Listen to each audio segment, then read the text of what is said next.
up, brother? How are you? My stats guy. Matt. Huh? No, we don't have one of you. Not that I've found yet. All right, hi, Coach. You get the win, but, VCU made it interesting, down the stretch, cutting it to 2 points multiple times in the final minutes. What was the key to weathering that storm and closing this game out? Well, I thought VCU played great. They're a tremendous team, tremendous program. We were able to make our free throws down the stretch, which was huge. We got a couple of timely turnovers, which helped us. But give them credit. They played hard. They went to the offensive glass hard. Before the first media, they had 4 offensive rebounds at the first media. 17, man, he played. He's motored up. He's a really good player. And then 5, Evans from Bryant. I mean, he plays hard the entire game. It's hard to sustain how hard he plays the entire game, and he's a really good player. We're fortunate, 15 missed some corner threes, and that's where his bread's buttered there in the corner, and he missed some open threes, Ward, and so we're fortunate with that. But look, it was a good game. It was 2 really good teams, and VCU's a great team. They're picked to win the Atlantic 10 for a reason, and it was good for us to step up in competition and play a really good team before. I see you back there either, Sean. Before we head to Maui. Coach, a lot of teams won't schedule a top mid-major like this. What value do you see in this type of game? I mean, it's a quad 2 game for us at home. It'll be a quad 1 game, and we return the game up there next year. I mean, it makes sense to me. 2 hours away. I don't know why we wouldn't do it. Look, I mean, you want to test yourself. You want to play. Good teams. I mean, I think everybody acts like. I mean, VCU is not some charity program. This is a real program. They win, 20-plus games every year, 22, 25 games every year. So, I mean, they're 2 hours up the road. It's a good home and home. It's a quad 2 game at home. It's a quad 1 game up there. I mean, I don't know why you would. I don't know why we wouldn't. I don't know why we wouldn't schedule them. I mean, they're as good as many teams in our league.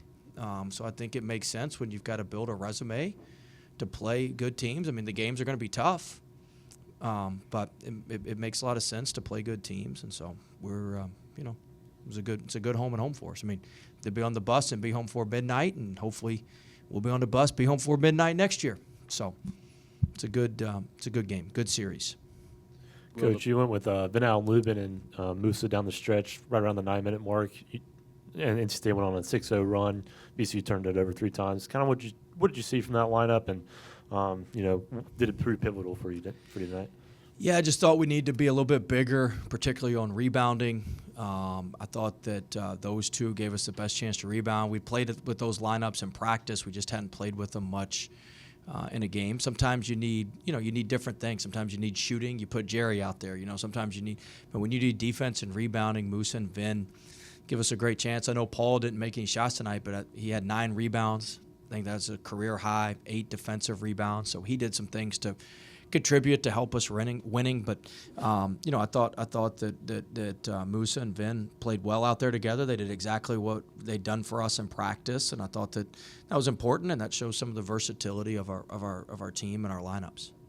Well, the guys talked a lot about turnover, especially the 5 in the last 6 minutes. What did you see on that, and how much? Is that a focus to clean up? Oh, it's a major focus. You can't turn the ball over 7. I mean, look, we were very fortunate to win.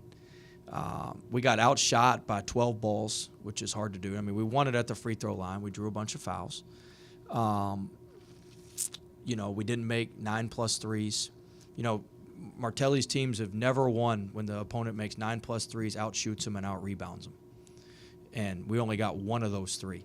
So you're living very, very dangerously when you can't get 2 or 3 of those things. We were fortunate. We were hot from 3 to start, which masked some of our other issues offensively. We turned it over 17 times. We shot about another 6 turnovers. We shot 5. We had 5 shooting turnovers in the first half. We had another 1 or 2 in the second half. And so it's hard to give away possessions like that and score how you need to. So we've certainly got to get that cleaned up. I thought we got sped up, but you got to give VCU credit. They got long athletes. They don't let you reverse the ball. They're sitting in the passing lanes.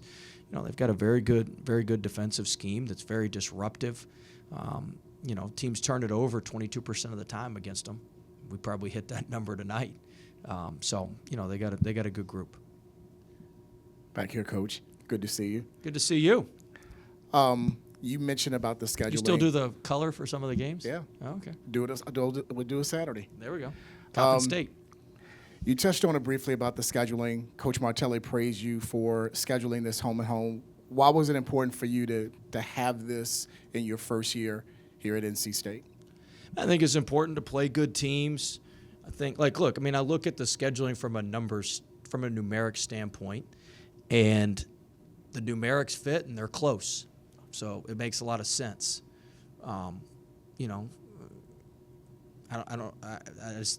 It's pretty much that simple. I mean, the fact that I had familiarity, it was easy. Ed texted me and said, "Do you want to play?" And then I just ran the numbers, and I'm like, well, shoot, this makes a lot of sense. We need some quad 2 and quad 1 games.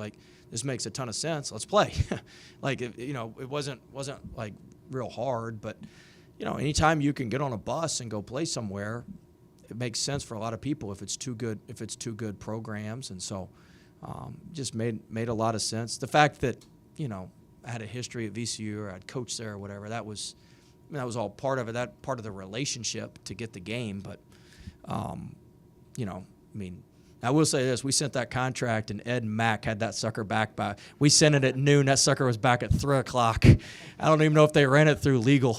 I don't even know if they ran it through the GC's office at VCU. That thing was back. That was the quickest I've ever gotten a contract back when we sent that bad boy out. But it was it's just a good game, good programs, and teams that are going to win a lot, and teams that help in the metrics. We help them in the metrics tonight, and they're going to help us in the metrics moving forward. It's a win-win. You alluded to the defensive rebounding. They only had 3 offensive rebounds in the second half, and then Terrence Hill. Well, they didn't miss a lot of shots either in the second half. And Terrence Hill didn't score as much in the second half. Was that a kind of a halftime adjustment? Well, yeah. Terrence hit 3 threes. He's a great shooter. He hit 3 threes in the first half. We lost him a few times. The defensive rebounding. We had 4. I think they had 12 offensive rebounds for the game. They had 4 at the first media. Before the first, the first 4 minutes, 5 minutes of the game, they had 4 of those. So we did a better job of that. That was a huge point of emphasis coming in. Look, we're not the biggest team. We got great guards, we got good bigs, but we're not huge. So we have to rebound as a team. And one thing that's unique about VCU that stresses your rebounding is most teams send 3 to the glass. VCU sends 4 to the glass. So if you can get, in theory, we can rebound 3 on 2 against most teams. Here we can rebound 5 on 3 against most teams. Here it's 5 on 4. So there's an extra body you've got to check, and it's a 6'6" athletic body most of the time, just with who they have. So it puts a lot of stress on your defensive rebounding, just because of their personnel. Looking ahead, what do you take away from a game like this as you move forward to the Maui Invitational? Yeah, we're just going to continue to step up in competition. This was just the first step. Then we got a big game with Seton Hall to open in Maui next Monday, a week from tonight. So it's just a natural, it's a natural progression. We scheduled Central, and then we scheduled UAB, who's traditionally been really good. They just beat High Point. Then we scheduled Greensboro. Then we scheduled VCU. So we're trying to progress. We're trying to progress up, and I think this was a good test. And we got a lot of stuff we got to learn from it. We got to value the ball more. There's a lot of lessons that we're going to learn from this that you can't learn until you play a great team and that things are moving at a fast pace. And so we'll break down the film and get better from this the next couple of days. I promise I won't always ask you about officiating, but it's 5 technicals now in 4 games. What is your concern level? 0. That this seems to be a pattern? 0. Do you have to have a conversation with your group about, hey, this is We've how had a they're conversation, but look, a lot of that, some of that's just luck. I'm not worried about that. You got to play with an edge. I'd rather tell them whoa than go. So we'll back them off a little bit, but I mean, I'm not. I mean, he made a 3 tonight and whatever. I mean, I'm not worried about that. Coach, same player, but I think I read that Williams was one of the more efficient people that y'all tracked. The most efficient. The most efficient. You got to see it in person tonight. Yes, I got to see it in person. But what is it that he does that makes him just so hard to stop? He's just first thing, he plays at his own pace. Like, he plays at his pace, and he's got great vision and can move the ball around. It's hard. It's great when your best player is your most unselfish guy too. He led us in assists coming in tonight. He had 14 assists, 1 turnover. I think he had 2 assists, 3 turnovers tonight, something like that. So, but he led us in assists coming in tonight. He always makes not always, most of the time, a vast majority of the time, he makes the right play, and he can score it. He's just efficient. We went in the first half when VCU went on the run. We went about 3 minutes and couldn't get him a shot, and then we got him in the post. We got him in the back down on the 41 pistol, and he hit the fadeaway, and then he got the and one. Like, we were able to get him back going, but we can't go that long without him. He didn't even touch the ball during that span. Like, he's got to touch the ball because good things happen for NC State when he's touching the ball, whether it's for him or for somebody else. This was the first time that this group has really been tested. They have a lot of experience from different places. What did you make above that under 6? The guys mentioned the last 6 minutes wasn't great, but in how they responded and still gutted it out. Yeah, I mean, we work on the 6-minute games. That's a huge part of what we do. And, look, we weren't clean. We didn't value the ball like we needed to, but we made our free throws, which was enough in this game. We made our free throws. We got enough stops. We made a mistake at the end when we were up 5, and we didn't push back on them. We let them throw it over top, the 1-3-1, and we were freaking guarding the elbow, which who cares about the elbow when there's a guy in the corner for 3 and you're up 5. Like, let them throw it to the elbow and do whatever the hell they want with it from there. So there's some stuff like that. We got to get cleaned up, some situational things, but you can only clean that stuff up when you're in those situations, which we were in tonight. So we'll learn from it and get better. Our group's been really good at getting better when we need to every game, and I think we'll continue to do that. Coach, I know you said, obviously, VCU, this is a good game for you guys, prepares you for ACC play. It's a good metrics game. But you also have played other good programs, but you had Mike Jones in here. You got Mike Morrell coming in here. How much fun are you having? You got all of us VCU fools in here. How much fun are you having just, bringing It's been good. Bringing your boys into your life. It's been fun. It was good to see Coach Jones, and it'll be good to see old Mikey Moe here in a couple of weeks. But I mean, look, they're all close too. I mean, Jones needed some money, and Greensboro, they came the day of the game. It was an easy trip for them. Mikey Moe had been begging me for a game, so he can come here and try to whip our ass. But it just kind of happened that way. But we're all still close. We're on a group text, and Ed puts us on a group text, and so. But yeah, it's kind of a cool deal. We're all so close to each other. Richmond's up there, Greensboro's an hour, Asheville's a little bit further, so just kind of works out. Go ahead. Trey's shot making has kind of been impressive through these first 4 games. Is that something that you guys kind of saw when you were recruiting him, or just has developed over the course of his time here? I'm sorry, who? Trey, yeah. Trey's been really, really good. I've been very pleased with him.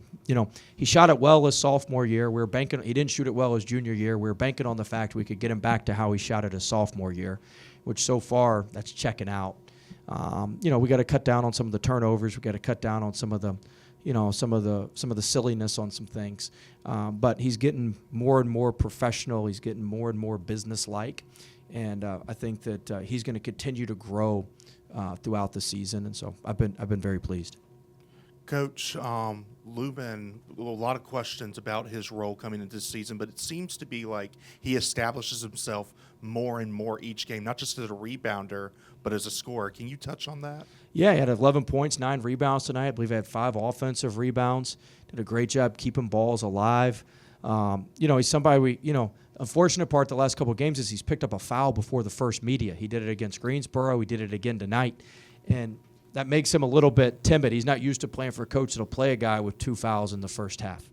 We're going to make the officials foul us out. We ain't going to foul our players out, sitting them on the bench. And so he it's made him a little bit more timid, and that really shows up on the defensive end because he's our paint protector. Not necessarily blocking shots at the rim, as a hell of a block Musa had tonight, but not necessarily blocking shots at the rim, but meeting people at the red zone, keeping people out of the red zone, keeping people out of the paint. And so he's going to, if we can get him off to where he doesn't foul as much, he's going to be in there even longer, and he's going to be even more effective, and he's going to be better. But really proud of him, and he's really picking it up. He hit the 3 tonight, which was great. I know some people were oohing and ahhing or gasping, but that hitch is a lot better than what it was. It's still got a hitch in it, but it had a major hitch in it before. And so our staff's done a good job with him, and I think he's going to continue to progress and continue to get better. Very proud of him. All right, thanks.